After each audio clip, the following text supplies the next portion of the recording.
आरोपीची शिक्षा आज काय दिली जाईल ते साधारण तासभरात हा निश्चित खुलासा सर, होईल. काय प्रोसिजर होईल आज? आर्ग्युमेंट तर कुठलं आज होणार? आर्ग्युमेंट होणार नाही. आज आरोपीला हजर केलं जाईल आणि आरोपीच्या शिक्षेची सुनावणी केली सर, जाईल. तुम्ही मागच्या वेळेस म्हणाला होता की आरोपीला जगण्याचा कुठलाही अधिकार नसल्यामुळे डेथ पेनल्टीची जी मागणी आहे ती देखील प्रॉसिक्युशन कडनं ही रेअरेस्ट ऑफ रेअर केस आहे आणि आरोपीचा मागचा इतिहास आरोपीचं वर्तन बघता आरोपीला रिफॉर्मेशन ऍप्लिकेबल होणार नाही.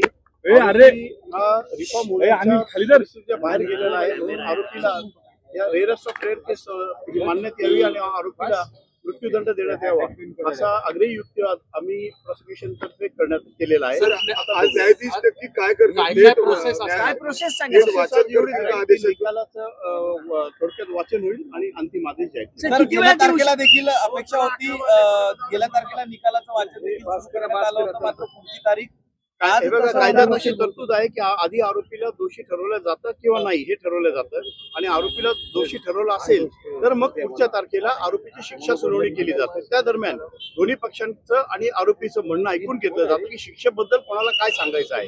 प्रॉसिक्युशन कडनं एकूण 12 लँडमार्क जजमेंट दिले गेलेले आहेत.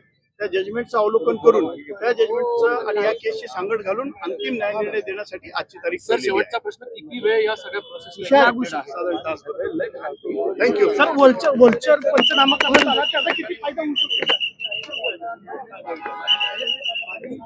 झाला म्हणल्या